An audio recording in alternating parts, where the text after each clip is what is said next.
Good morning आणि सुप्रभात. तुमचं सगळ्यांचं आमच्या नवीन व्हिडिओमध्ये स्वागत आहे. आणि जसं डिस्क्रिप्शनमध्ये मी मेन्शनच केलं आहे, आज आपण चाललो आहोत अक्कलकोट स्वामी समर्थांच्या मठामध्ये सोलापूरला स्वामींचं दर्शन घ्यायला. सकाळी आपण लवकर निघालो 5 वाजता. तर आता आपण खोपोलीला पोहोचलो आहे. खोपोली ऑलमोस्ट क्रॉस केलं आहे. तर चहा कॉफी घ्यायला थांबलो आहे आपण. तर पाहूया चला हा व्हिडिओ, ही आपली जर्नी. अजून आपल्याला तरी 6 तास लागतील खोपोलीवरून. सो निघूया सोलापूरसाठी. श्री सच्चिदानंद सद्गुरू स्वामी समर्थ महाराज की जय. आपण आता इंदापूरला पोहोचलो. इंदापूरच्या अगोदर हॉटेल आहे, हॉटेल निसर्ग. व्हेज आहे, प्युअर व्हेज. तर आपण जेवणासाठी थांबलो होता. थोडासा प्रॉब्लेम झाला होता गाडीचा, पेट्रोल लिकेज होत होता, त्यामुळे आपल्याला उशीर झाला. सो आता बोललो थोडंसं लेट झालं तर जेवूनच जाऊया पुढे. योगायोग असा आहे की आपला जो प्लॅन आहे तो अचानक चेंज झालेला आहे आणि आपण दुसऱ्या ठिकाणी जाणार आहोत. जसं की तुम्ही बघताय गाडीचं काम चालू आहे. पेट्रोल लिकेज होत होतं, बट तो प्रॉब्लेम सॉल्व झाला आहे. आता पुढे जायला काही इश्यू नाही आपल्याला. मी घेतली आहे व्हेज स्पेशल थाळी. थाळी मुंबईसारखी नाही आहे, पण टेस्टी वाटते. चपाती आहे, राईस आहे, जिरा राईस, त्याची पनीरची भाजी आहे, ती त्यांच्या प्रकारे बनवलेली आहे. डाळ आहे, पिठलं आहे, याला काय बोलला, पिठलंच बोलला ना. पिठलं आहे, श्रीखंड आहे, दही आहे, लोणचं आहे आणि ठेचा आहे. आणि वाईफने घेतलं आहे दाल खिचडी. नॉर्मली आता काय गरमी पण भरपूर आहे आणि आम्ही विचार करतो थोडंसं हलकं फुलकंच खावं, की डायजेस्ट करायला थोडंसं इझी होईल. आणि डायजेशन सिस्टमसाठी मग आपण कोल्ड्रिंक मागवली. कोल्ड्रिंक नाही, ते लिंबू पाणी आहे आणि मी मागवले मसाला चहा. ठीक आहे, चला खाऊया. मस्त वाटते टेस्ट, बघून तर टेस्ट चांगलीच वाटते. तर जेवून पुढचा प्रवास आपण आपला सुरू करूया.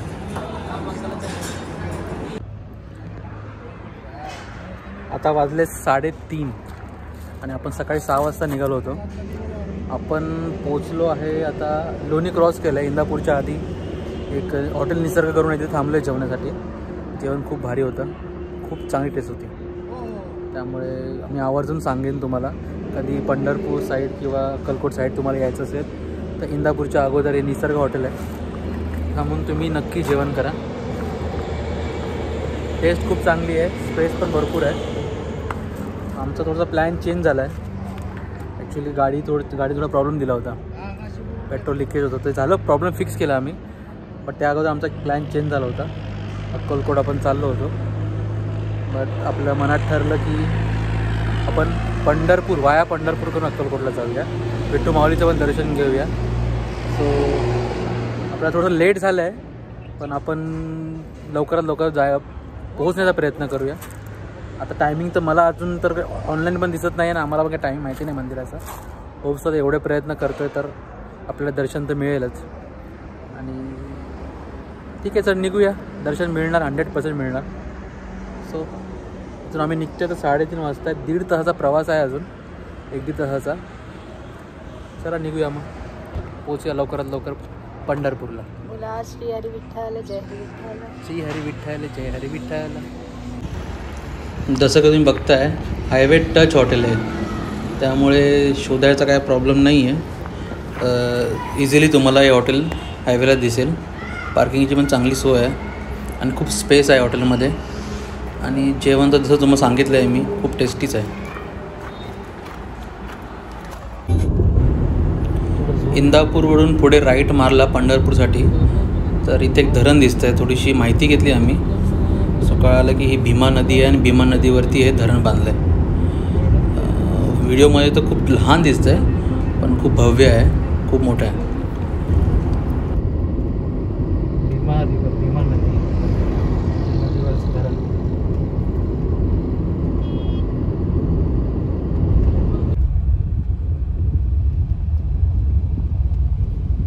इंदापूर आपण राईड मारल्यापासून आपल्याला एकदा पण डायरेक्शनमध्ये दिसलं नव्हतं पंढरपूर किती किलोमीटर काय.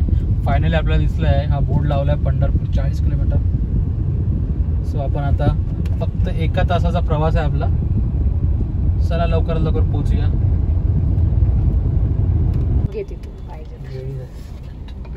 काय उपयोगच आहे. मागून थोडं घेतलं पाहिजे दिसत. छत्रपती शिवाजी महाराज की जय. पंढरपुरात आल्या आल्या आपल्या महाराजांचं दर्शन झालेलं आहे. महाराजांना आपला मानाचा मुजरा करून त्यांना प्रार्थना करतो की आपला हा पुढचा प्रवास सुखाचा होऊ द्या, तसा आतापर्यंत झाला आहे.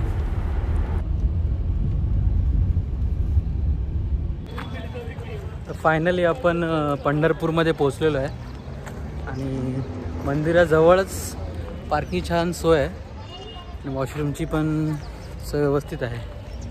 तर इथून ऑटो पण जाते मंदिराजवळ, थोडंसं नॉर्मल लांब आहे पण आपण चालतच जाणार आहोत. या आजूबाजूचा परिसर पण एक्सप्लोअर करू.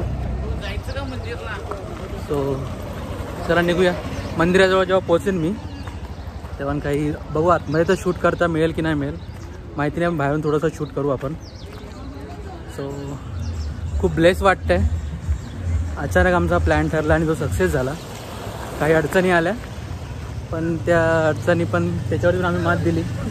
पंढरपुराची सुखरूप पोचलो पंढरपुरामध्ये आणि विठ्ठू माऊलीची रुक्माईचीच कृपा आहे की त्यांनी आम्हाला बोलून घेतलं. आमचं फिक काय नव्हतंच, प्लॅनच नव्हता हा इकडे पंढरपुराला यायचं. तर अचानक असं बुलावा आला. सो आम्ही पोचलो आहे. चला मग तर मंदिराजवळ जाऊ आणि विठ्ठू माऊलीचं रुक्माईचं दर्शन घेऊ. मंदिराजवळ आपण पोचलो आहोत आणि हे मार्केट मंदिराजवळचं खूप मोठं आहे. खूप पब्लिक आहे वर्किंग डे असूनसुद्धाही.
आता आपण मंदिराच्या मागच्या बाजूला उभे आहोत.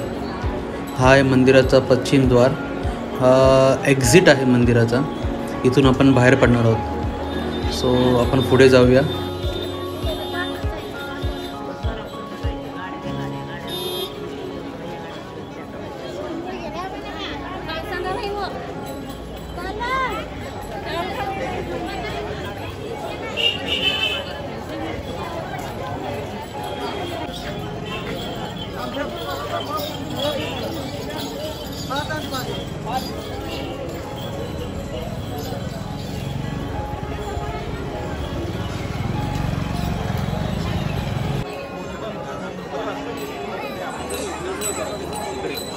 फोनवर त्यांनी ते केलं.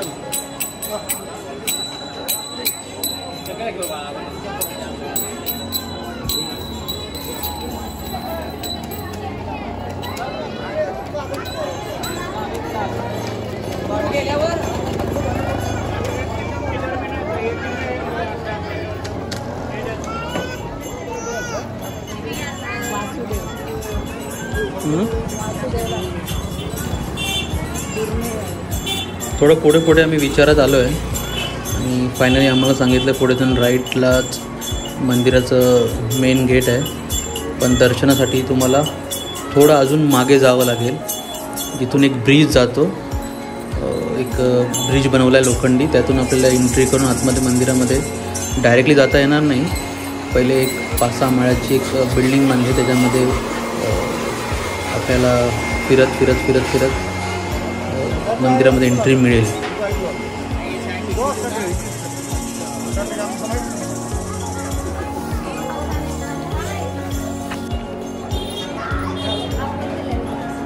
तुम्ही पाहू शकता ही भव्य बिल्डिंग आहे आणि या बिल्डिंगमध्येच डायव्हर्जन आहे लाईनीचं.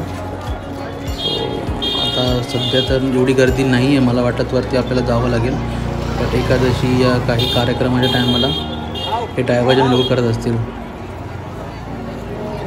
थोडी इन्क्वायरी केली आपण तर कळालं आपल्याला अजून थोडंसं मागे जायचं आहे जिथून लाईन सुरू होते मंदिरात एंट्री करायला.